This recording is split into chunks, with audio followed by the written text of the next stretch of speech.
Guys, so this is part 11 of What If Naruto Was Kamen Rider Faiz. So let's start. Chapter 26. Naruto's Travels, Part 1.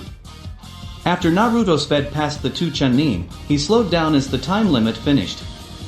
Naruto then settled for walking, where he headed for the closest villages first.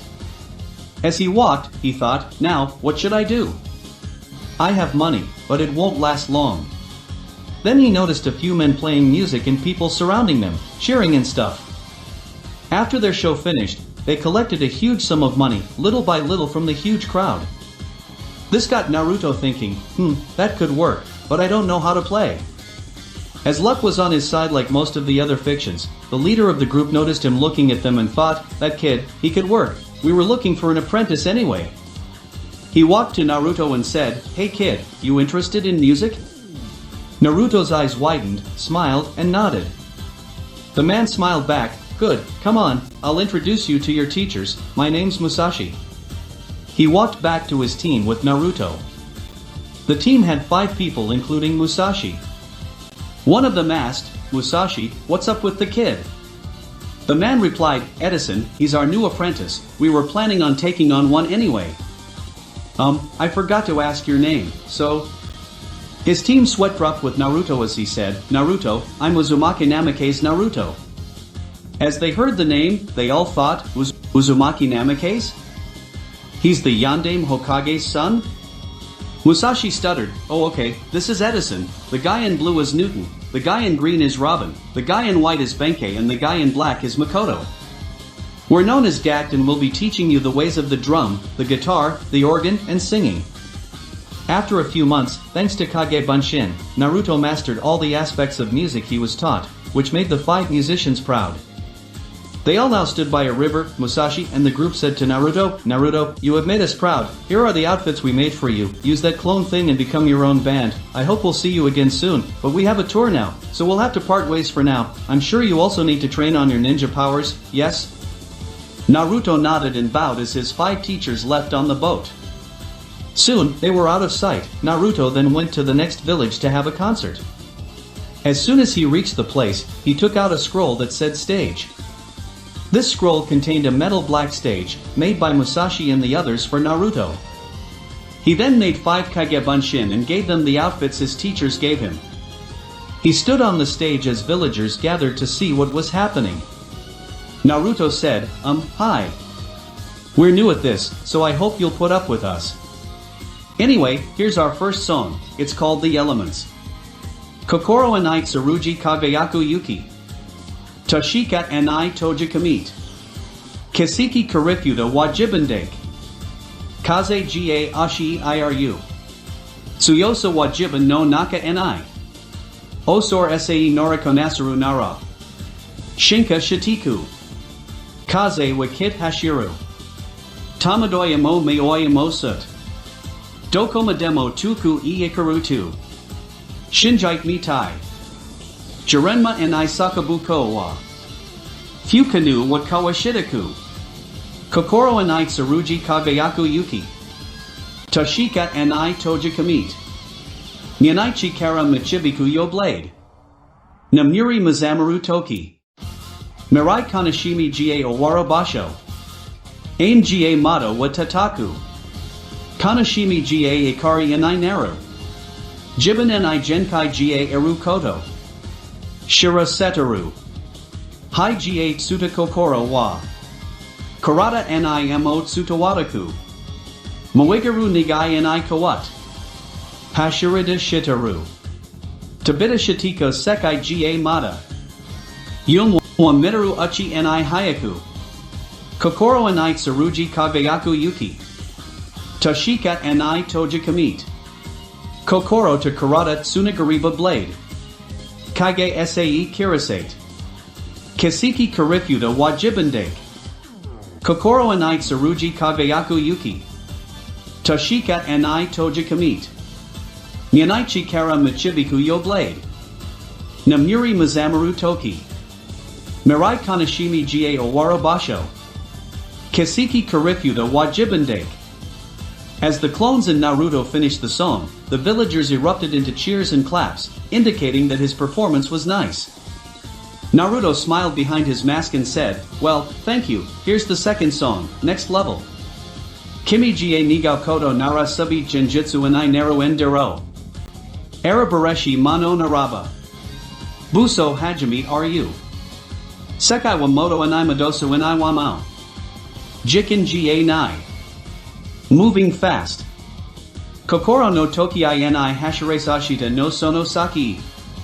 Kimi no tonari tataka tabi umara kawaru. Mi ni miaru speed kutku motion. Itai jiban igai dare no tsuyosa shinjireru? Kusoku no vision minegesu na. Satkorero nara. Hikari ga sagashite iru atsui kumo no ida kagayaku. Arabareshi mano de kwa. Kimi ga suzoshite ta mirai ga arukata shida michi ni. Mirai wa nai. Take a chance kokoro ga motom suzukita shunkin koko anayaru. Dare mo anai jika higori shinka shaiku. Mitaken area de hajimaro riaru. Zedai jibandake ga kono jidai wakit yukaru. Saikyu no legend minegesu na. Satkorero nara. Instrumental. Kimi no tanari tataka tabi umara kawaru. Mi ni miaru speed kutku motion. Itai jiban igai dare no tsuyosa shinjireru? Kusoku no vision minegesu na. Satkorero nara. Dare mo anai jika higori shinka shaiku. Mitaken area de hajimaro riaru. Zedai jibandake ga kono jidai wakit yukaru. Saikyu no legend minegesu na. Satkorero nara. After the song ended, the villagers all clapped and cheered. One girl then asked, "So who are you guys?" Naruto shrugged, "We actually haven't think of a name yet." Then a random villager shouted, "How about Rider Chips?" The clones and Naruto pondered a while and nodded, "Why not? We'll be known as Rider Chips then." Thank you for watching. The villagers then cheered again, putting money in the box in front of the stage as Naruto discreetly sealed the stage, dispelled the clones and Shunshin away, while to others, the stage just poofed out of existence. As Naruto sat in his hotel room, he counted his money, a few thousand ryu, nice. I see why Musashi-sensei and the others chose this now. He then went to sleep as night came. The morning came quickly as Naruto checked out and headed for the next village, which was in Mizu no Kuni. After a 2-day trip, Naruto finally reached the village. He set up the stage and played a few songs and gained a few thousand ryo before heading to a hotel. As he sat there, he suddenly heard a loud banging sound on the door. Naruto went to open the door as 3 men and a girl came rushing in before closing the door.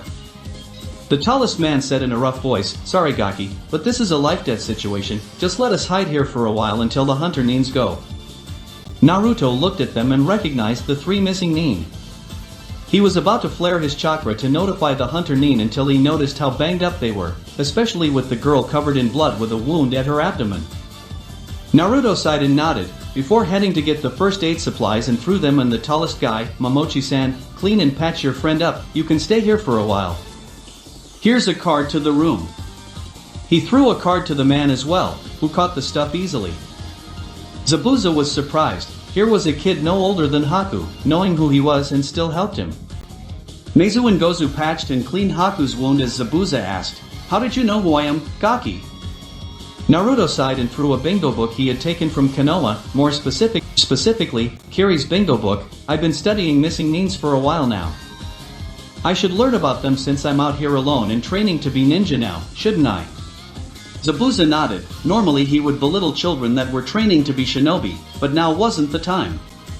He then noticed the scrolls that were open and looked at them. He snapped his head at Naruto, "Those jutsu, they're Konoha's jutsu, how did you get them?" "They're guarded incredibly tight, shinobi have tried to get them from the Hokage's house but always failed." Naruto sighed, "You have a lot of questions, don't you? I'm the Hokage's son, of course I can get them." Zabuza was surprised. The Gaki was the Yandame's son. Then Naruto asked, "Hey, can I follow you guys when you leave?" Zabuza was surprised at the request. "Why, and what would we get from it?" Naruto sighed, well, I don't know what I should do now, plus I have a Kekki Genkai. As for you guys, I seriously don't know, I can get you a source of money without risk or so. Zabuza chuckled, just messing with ya, sure you can join us, but I warn you, traveling with us is dangerous. Naruto sighed again, I know, that's why I want to join you. Zabuza grinned, I like your style kid, who knows, maybe I'll even take you as an apprentice in Kenjutsu. Naruto smiled as they went to rest.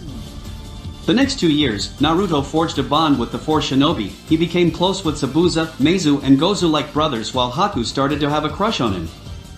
Sometimes, they would do missions, Naruto would get info and stuff while Zabuza and Ko hid, preparing to strike. Now they were running from Oinen again. As they ran, the trees ended and they reached a cliff. Zabuza cursed, fuck this shit. Sorry guys, but I guess this where it ends. The Oinen were in sight as they surrounded them. Naruto sighed, I was hoping to keep this as a secret but I guess it can't be helped. No one is gonna die Todi, Zabuza NIA. He summoned his Faiz driver and phone, dialed 555 and enter, standing by. Zabuza's eyes widened as he recognized the belt. Naruto said, Henshin. And slammed the phone into the slot and turned it down. Complete. Now in Naruto's place stood Kamen Rider Faiz. Zabuza whispered under his breath, ride gear. Naruto drew the Faiz edge and charged, slashing Oinen as he did. As Naruto fought, Haku, Gozu and Meizu were surprised to see Naruto transform. Meizu asked, Boss, what is he? Zabuza replied, and Uzumaki, their Kekki Genkai, ride gear, a body-based bloodline. They were godlike during their days but Kumo, Iwa and Kiri put a stop to them. Haku and the Oni Kyodai watched as their friends slaughtered the hunters. Naruto threw the sword to the ground and slid the mission memory from the XL watch to his phone. Complete. Naruto then pressed the button on the watch, not before putting on the phase shot. Start up. He then blurred around, well to everyone else anyway, when Naruto reached a hunter name, he gave a punch to them each as he passed, Roman Reigns Superman punch. Soon, there were nothing but ashes, remnants of the hunter name. Chapter 27. Naruto's Travels 2. After learning Naruto 2 had a Kekki Genkai, Haku made an effort to become closer to Naruto, since she was the only one with a bloodline in their little group. Now, they were on a mission to kill a noble. While Naruto's shows covered their expenses, they wanted to do missions to make sure they weren't rusty. Now, the group were at the compound of their target, a wealthy man who was an important part of a business company. Zabuza, Gozu, Meizu, Naruto and Haku crouched on top of a nearby building. Zabuza said, Gozu, Meizu, Naruto, you three go hit the front door, draw their attention, Haku and I shall take care of the target. Got it? The three guys nodded along with Haku. Then the three then went to motion, unnoticed by everyone. A man in a white suit and a white hat watched them from afar. The man smirked as he saw Naruto. He then walked slowly towards the compound, knowing they'd be in trouble since he knew of their target's secret security. As the three moved to the front, Naruto nodded to his two friends, who nodded back. He then drew the phase edge and kicked down the door, gaining the attention of the guards. The three guys rushed and started slashing down the guards easily as they were mere small fries. Soon, the alarm wailed as the guards were all headless. Suddenly, from the door came a few dozen men in armor which resembled Naruto's phase armor. No, this is not the Ryo troopers, just samurai whose boss likes the Uzumaki's ride gear. Unfortunately for the three shinobi, these samurai were incredibly skilled. Naruto tried slashing at the samurai, but his attempts failed utterly. There wasn't any damage done, not even a scratch on their armor. Meizu and Gozu were not any better, their gauntlets did no damage, not even a nick on the armor. The samurai team had a perfect formation, no openings, nothing that would let the three shinobi win. So the three had three options left: fight to the end and die honorably, or have one person stay back to hold them off while the other two run. Naruto, being himself, said to the Oni Kyudai, Gozu, Meizu, you two run while I hold them off. He pressed his codes on the phone, preparing to transform. Standing by. Gozu and Meizu wanted to protest but Naruto cut them off. Go, it's our only chance, and I won't go down without a fight. Meizu and Gozu nodded grimly. Gozu said, "Don't die, brother." Naruto nodded, "I won't, now go." Henshin. Complete. Gozu and Meizu then turned and ran as Naruto finished transforming, sword in the face, shot in hand. One of the samurai smirked, "So you're holding us off for your friends? Honorable, but you'll die here." Naruto said nothing as he charged. At first, he held his own, his attacks only scratched the armor at most, but that was it. Soon, Naruto was surrounded, the samurai preparing to end him. A voice then was heard, stopping them from killing Naruto, "So many of you, yet there's only one of him. That ain't fair, is it?" One of the samurai replied, "Last I checked, shinobi don't fight fair." The man chuckled, "Indeed, that's why I'm evening the playing field." The man wore a white suit and hat, but what caught their attention was his red belt. He then took off his hat, revealing his black hair. Another samurai chuckled, "And pray tell, how would you do that?" The man chuckled, "I was hoping you'd say that." He then took out a small rectangular object with a skull-shaped S on it and pressed the button on the object. Skull. He then said, "Henshin," and placed it into the slot on his belt as it announced, "Skull." Before it played an electric guitar sound. He put his hat back on as he pointed to the samurai team, flicking his hand as he said, "Sa, omi no tsumi o kazoro." He charged as the samurai broke their formation, going into another, giving Naruto the chance to get away and fight without much worry. The team of samurai was soon pushed back as Naruto and Skull fought them easily. Turns out Naruto's weapons dealt even more damage with the mission memory in it, as the samurai's armor were all damaged severely. Skull looked at Naruto and said, "Now, let's end this." Naruto nodded as he pressed enter while Skull transferred his Gaia memory into the slot at the side of his belt, both belts announcing respectively, "Exceed charge / Skull, maximum drive." They both jumped up, but only Naruto came down kicking his skull kicked a skull made of energy, adding power to Naruto's kick. The result, complete oblivion, well, for the samurais anyway. The two riders deformed as Naruto said, "Thank you, who are you anyway?" The man chuckled, "Narumi Sokichi, otherwise known as Kamen Rider Skull." Naruto stuttered as he stared at Sokichi, as Skull? As in the skull from Kumo? Sokichi nodded, "My ancestors were friends of Uzumaki, they helped forge the lost driver, the one I'm using now. Unfortunately, our clan was killed as well while I survived and went to Kumo." Naruto narrowed his eyes, "So you went to the village that destroyed Yuzu?" Sokichi shook his head, "I was taken, involuntarily. That's why I went rouge. And before you ask, I know you're an Uzumaki for your special chakra that only Uzumaki have, and your armor was a dead giveaway." Naruto chuckled, "I wasn't gonna ask. Anyway, I have to get back to my friends." Sokichi then said, "Let me come with you, I'm tired of traveling alone." Naruto shrugged as they went to find Zabuza and Ko. With Gozu and Meizu just before Sokichi appeared, they found Zabuza and Haku. Turns out the target forgot to close his window as he slept, and Zabuza killed him easily. Haku immediately noticed Naruto's absence and asked the two, "Where's Naruto-kun?" Gozu and Meizu looked sad, "We fought a team of samurai, they were too strong. Naruto held them off and told us to run. The chances of him surviving are slim though." Haku grew angry and grabbed Gozu by the shirt, hoisting him up as she said, "So you left him for dead?" Gozu grew angry as he heard her and replied louder, "You think we wanted to leave him there?" Zabuza sighed and pulled them apart, "That's enough, don't argue and spit on his sacrifice, he wouldn't want you two arguing." They were all silent for a while, before turning to leave. A voice then made them perk up, "So you're leaving without me?" "I'm hurt." They turned around to see Naruto and a man in white, both totally fine. Haku rushed forward at speeds faster than the Hiraishin and slammed into Naruto, hugging him as they fell. Gozu and Meizu were shocked, "How?" Sokichi chuckled, "That would be my doing." Zabuza stared at Sokichi as he stared back. Zabuza nodded to the rider who nodded back. Naruto got up and said, "It's thanks to him I'm fine, plus he's joining us from now on." Zabuza smirked, "Fine, seriously Naruto, what's with you and this missing Nin?" First you get us to let you join, then you get Skull of all people to help you and join us. Naruto shrugged, I dunno.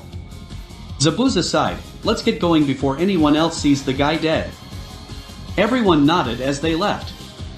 Over the next few months, Sokichi trained Naruto in his skull-based jutsu in human form.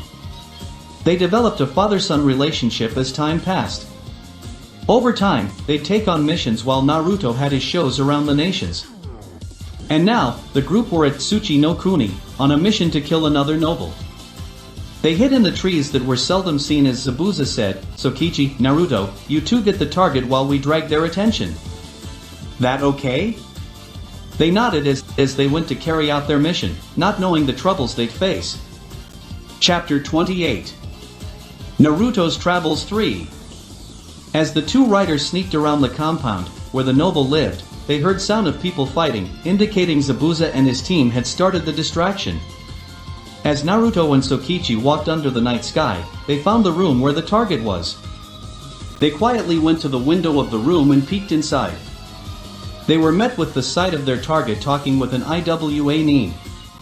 The noble said, Go, called Tsuchikage-sama and Rashi-sama for help. We're under attack by missing Nin, and I don't know how long they can handle this. Naruto and Sokichi stayed silent, but they were troubled. If the two aforementioned shinobi made it here, they were gonna be in deep shit. And the messenger was heavily guarded as he went, so they chose the second option, kill the target and run as quickly as possible. Fortunately for them, the target wasn't as heavily guarded as the messenger was, so they materialized their belts and transformed. Complete/skull. The two riders then jumped down, crashing through the window as they did and landed perfectly before facing their target. The noble was shocked but recovered quickly and yelled, A and BU.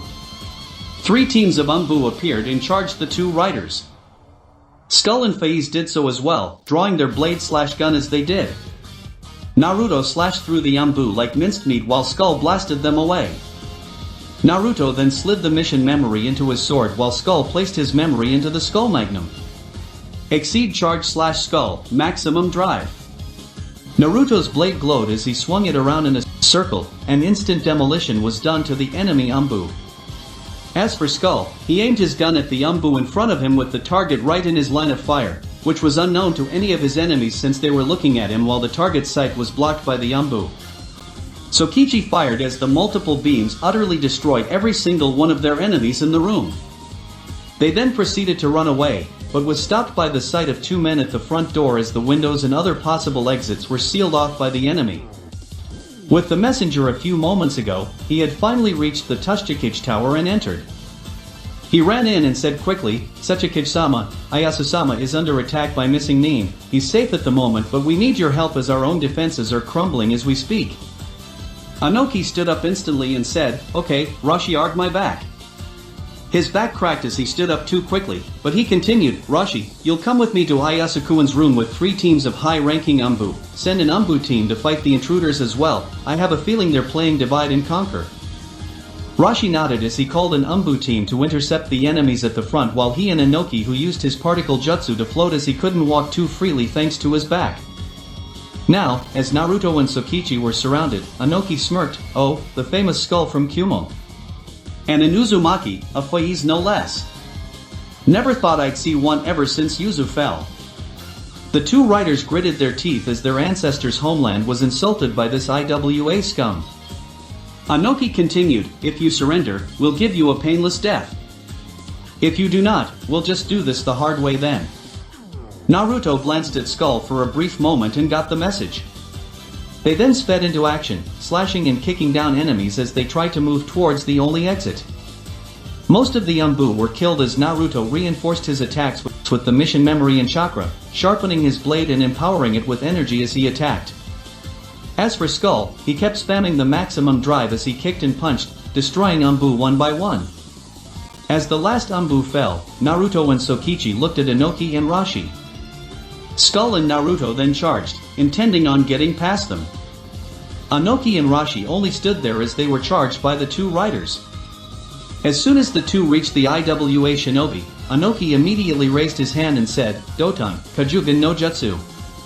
Instantly, Naruto and Sokichi fell to the ground.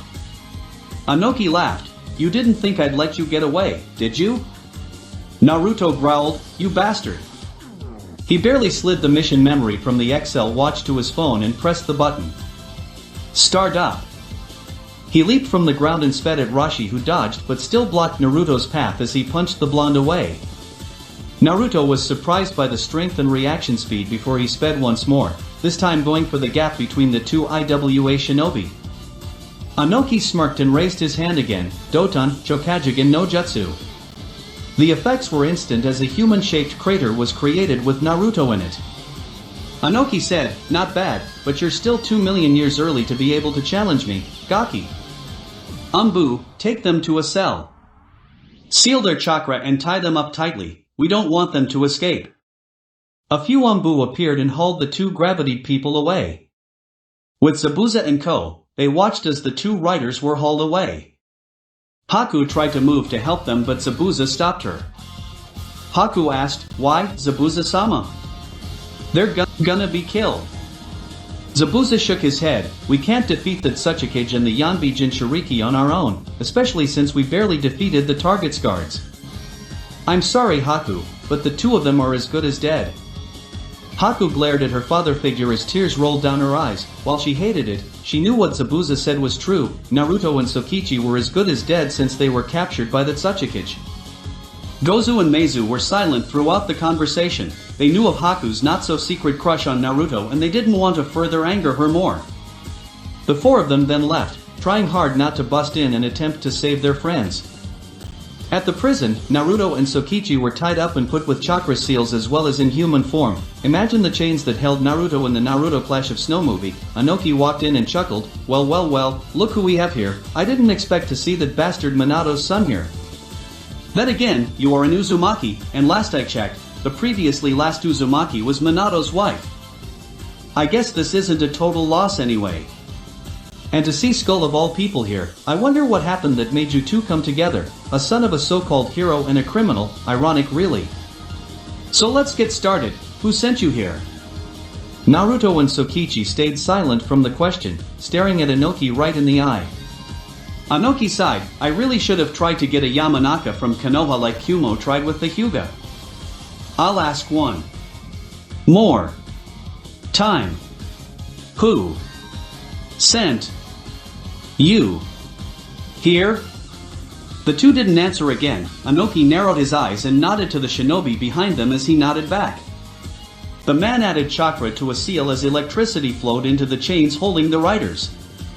Immediately, Naruto and Tsukichi screamed in pain. After a full minute, Anoki nodded to the man again as he stopped the flow. Anoki said, electrocuting seals, I found them from the ruins of Yuzu. I modified them so no one will die from it, but the target will suffer a few million volts of electricity for a long time. What you experienced just now was merely a few thousand volts, so answer me or I tune it to 1,000,000. Naruto and Tsukichi, who were panting, merely glared daggers at Anoki. Anoki sighed and nodded to the man as he added chakra to the seal as million volts of electric flowed into the two of them, causing them to scream again for a full minute before the flow was cut again. Anoki said, we'll try this tomorrow again, and I expect answers this time, or I will kill you. Anoki then left the prison with the man. After they left, Tsukichi said, Kamen, Naruto. I didn't want it to be like this. Somehow, I'll get us out of this. Naruto replied, it's fine, Tsukichi-san. It was expected when I joined the others, I took the risks and I'm paying for it now. You have nothing to apologize for. Tsukichi chuckled, you know, someone your age would have complained about this or caved into Anoki's threats and the electrocution just now. You're the first I've seen to act like a true shinobi at that age. I'm proud of you, Naruto. Naruto laughed weakly, arigato, Tsukichi-san. Tsukichi nodded, let's go to sleep, maybe we can bust ourselves out of here tomorrow. Naruto nodded back as they drifted into the dark, dreamless world of sleep. To be continued.